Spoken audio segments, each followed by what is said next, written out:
Hello everybody, welcome back to Unimonks.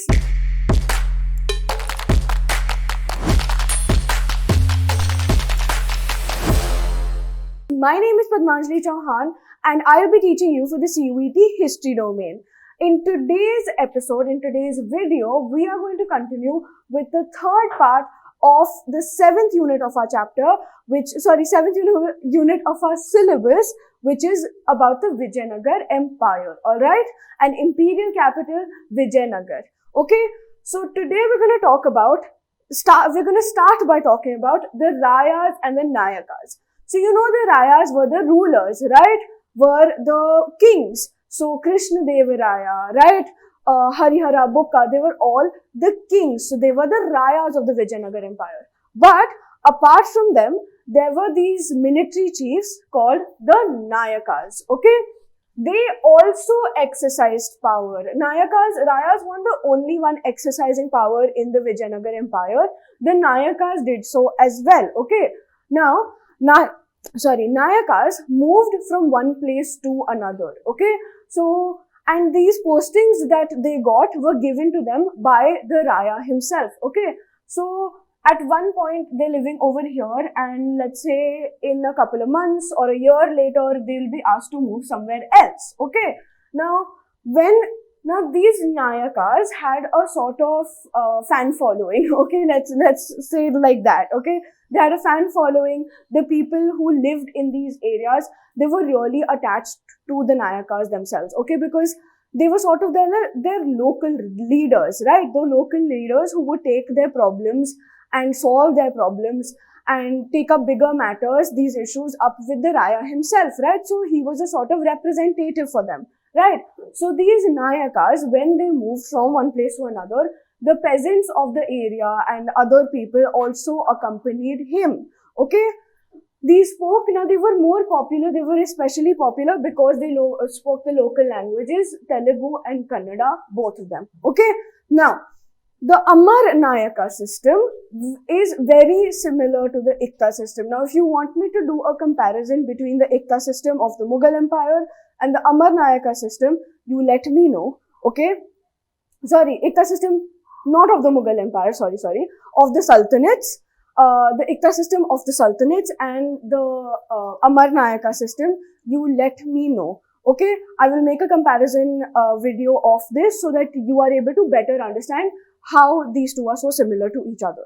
Okay, now the Amar Nayaka system, basically Amar Nayaks were military commanders. Okay, again, similar to the Nayaks, right? Amar Nayaka is the name of the system. The Nayaks were military commanders, as you know, and they were given territories to govern by the Raya. Okay, so by govern, you mean govern, I mean that they took care of the administration, they did tax collection, they made sure that the public was happy. All that responsibility was given to these Amar Nayaks, okay? Which in turn became, like, as time went on and the Rayas became less, let's say, strong, okay? Their sort of power started diminishing. These Amar Nayaks and the area that they governed over, they became independent chieftains. But we'll talk about that later in the video as well, okay? So right now, let's talk about what administration, how did they exactly govern, okay? The territories given to them by the Rayas. Now, they collected taxes and other dues from peasants, from craftsmen, from traders in the area that they governed over, okay? So they collected these taxes. They retained some part of the taxes for their own personal use, to buy luxuries, to do whatever with it, okay? And for maintaining the horses and the elephants that were a part of their little military, okay? Now, the revenue was also used for the maintenance of temples and irrigation work, okay? This is very, very important again, because the tax that they collected wasn't just for their personal use or to give away or to give as tribute to the king, okay? Like, they collected money and all of it did not go into the king's treasury. Some of it was kept for themselves, some of it was spent on maintaining their army, and some of it was used for the maintenance of the temples of the area and of the irrigation system, alright? so that the people know that the money that they're giving, that the revenue and the tax that they're giving to their Nayak is being put to good use. Alright? So it was fair, okay? It was the use of money, the use of taxing, of the taxes was fair. Alright? Now, these Nayaks sent tribute to the king annually to sort of reassure them that we are still under you and it is because of you that we are here and we're thankful for that. In the 17th century though, we see many of these Nayaks establishing independent kingdoms, right? 17th century is when Vijayanagara Empire starts declining, right? The Rayas and their power is diminishing, and because of that, these Nayaks take it upon themselves to become independent, okay? Because they have gained that support of the public, right? The public know them. They don't know the Raya personally. They barely ever, if ever, have seen the Raya. They see the Nayaka every day, right? If not every day, at least once a week, right? They know what that man looks like, and therefore they trust that man more than they probably do the Raya, right? So it was easy for them to disintegrate and build their own independent kingdoms as well. Okay, this also hastened the collapse of the central imperial structure. By that I mean this hastened the collapse of the Vijayanagara Empire, the capital itself. Okay? Okay.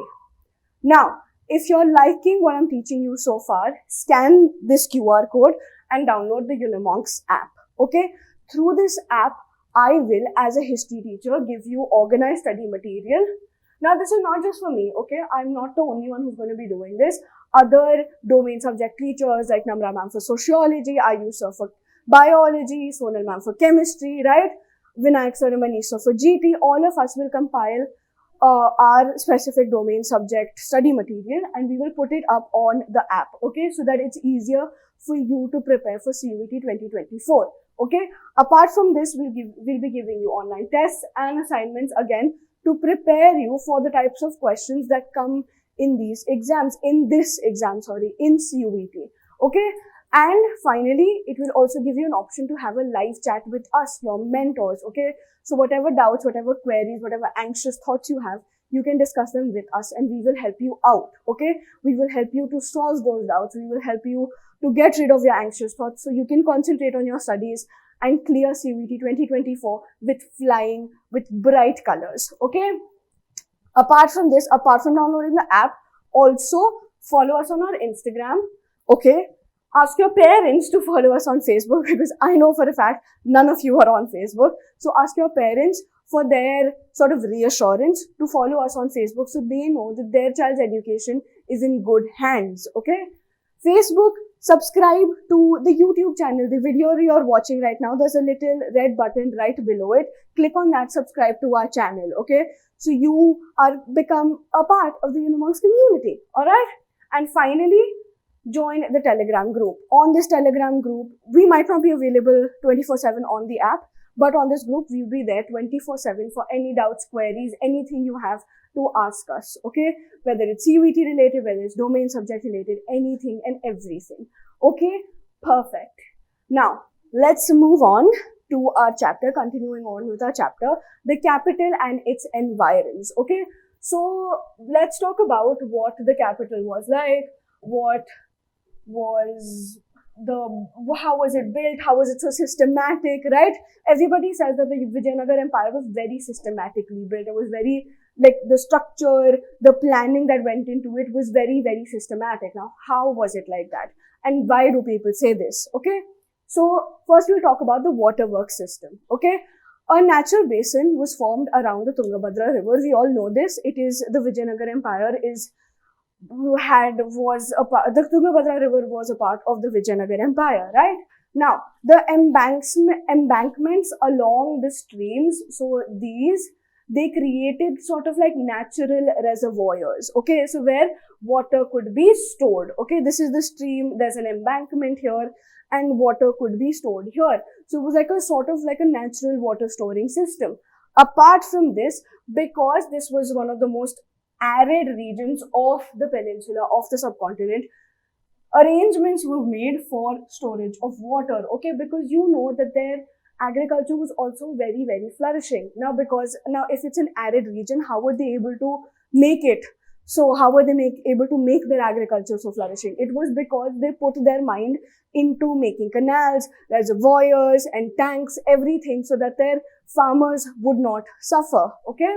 So arrangements were made for storage of water. One of the most important tanks that you will see that is still there till date is called the Kamalapuram tank. It was built in the 15th century, okay?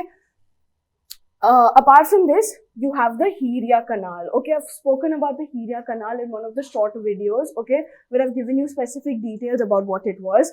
And I asked you in that short, who built which dynasty? Because there's 4 dynasties, right? We've talked about this. There were 4 dynasties. So who built, which one of these dynasties built the Hirya Canal? And it was the Sangama dynasty. Okay. Now, the Hirya Canal took water from a dam on the opposite side of the river Tungabhadra, okay, and it took that water and distributed it to the cultivated valley of the Vijayanagara Empire, okay. So this is this is what it looks like right now. This is the canal, okay. This is the picture.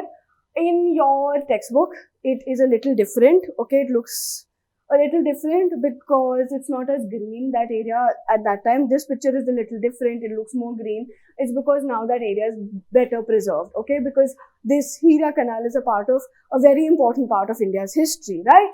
Okay. Now, moving on, fortifications and roads, okay? So, Abdur Razak, he visited the court of Vijayanagar. He mentions 7 lines of fortification, okay? So, that encircled the city plus the agricultural hinterlands plus the forest, okay? So it was like 7 lines of fortification. It wasn't this perfect, okay? Right now it looks like I'm making a dartboard, okay? But this is what it sort of a description of what those 7 lines of fortifications looked like, okay? Now, if you look at this wall right over here, this is how the walls were made. There was no like mortar or cementing agent to squish the rocks together, okay, to hold them together. The rocks were wedge shaped, okay, and they were held together because of that, because they were sort of ada teda, okay. So they mashed them like puzzles, and that is how they were held together. That was what the outside of the wall looked like, okay. On the inside of the wall, on the other hand, the wall was packed with earth and rubble, okay. So whatever earth, like soil or whatever it was, and they had like little pieces of rubble in it as well to sort of make the wall stronger from the inside, okay. So if you look at it from the outside, you're like, it's just stones wedged together, you know, if I punch it might break, right? But on the inside, it's much like better packed in, okay. It's much sort of, it has a stronger foundation on the inside, okay. All right. Abdur Razak said that there were cultivated fields, gardens and houses between the first, second and third walls of fortifications, okay. Cultivated fields, gardens and houses between the first, second and third walls of fortifications, okay. Now, let's talk about, before we talk about why agricultural land was fortified, let's talk about why it was fortified.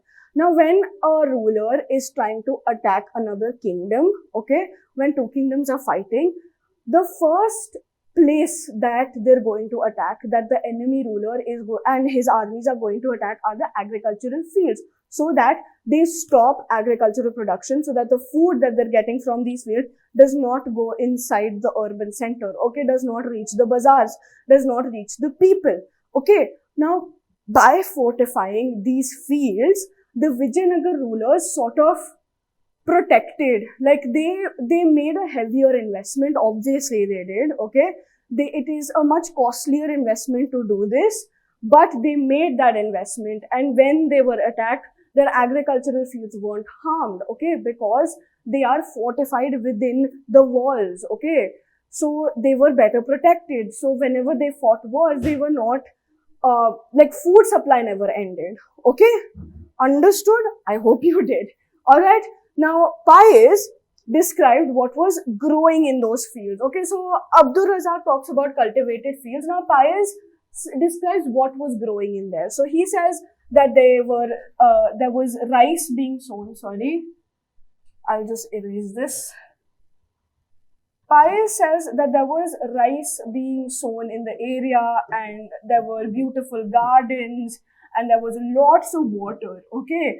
Water not just from canals and reservoirs but to lakes as well, okay? He talks about 2 lakes as well, okay? Now, present day archaeologists sort of corroborate this information that they got from Pius and from Abdul Razak, and they corroborate this by stating that when they went for excavation over there, they also found an agricultural tract between the urban core and the sacred center. Okay, now let's go back. I've put a picture right at the beginning. Where is it? Not here, not here. Here. Okay, so this is the urban core. This is the sacred center. Okay. And there's an agricultural tract right over here. Okay, so between these two, there's an agricultural tract where there's fields, there's gardens. Okay, basically livelihood was a source of livelihood, a source of sustenance was found here. Okay, now moving on. Sorry, no motor over here. This is done. Okay. The second line of fortification was around this side? Yeah, okay. Sorry. The second line of fortification was around the urban complex and the third line of fortification was around the royal center. Okay. The major buildings of these royal centers had high walls of their own. Okay. So there's like so if you think, so let's say this is the urban center, there are walls around this protecting it. Okay. And then the specific buildings that are inside this urban center also have walls of their own. Alright? So very, very well guarded royal center. Okay? Now, the fort was entered through well guarded gates. Okay? Now, this is what one of the gates of the fortification wall looked like. Okay? So this arch and this dome on the gate has been attributed to the style of architecture that was brought in by Turkish sultans. Okay, it is called Indo-Islamic architecture. Okay, so this shows that the interaction between the Rayas of the Vijayanagara Empire and the sultans of the sultanates around, their sort of interaction led, I talked about this previously as well, right, when I was talking about Krishnadevaraya. So this sort of interaction has led to architectural styles and art styles mixing together. Okay, that is a very, very significant feature again of the Vijayanagara Empire. All right, that not just fighting between the sultans, but because they had conversations, they had good relations with each other. Because of that interaction that took place, they exchanged information about art and culture with each other, which is very, very prevalent in the architectural style that we see here. Okay, all right. Now, finally, before we end, let's talk about the roads. The roads wound around through the valley. Okay, so they wound around through the valley and they avoided rocky terrain. Okay, so that people could travel easily. All right, and important roads extended from the temple gateways and were lined by bazaars. Okay, so let's say this is a temple gateway. They extended here and they're coming out of the temple and there were like bazaars on either side of the road. Okay, all right, that is it for the roads and the construction and the fortification and the waterworks. This is all I'm going to cover in today's class. Thank you so much for watching. If you like this video, please give it a thumbs up. If you have any questions, leave them in the comments down below. Alright, any trivia to share, any doubts, anything you want me to explain a little better, a little more, leave that in the comments down below. And for more such informational content, subscribe to Unimonks. Thank you for watching. Bye.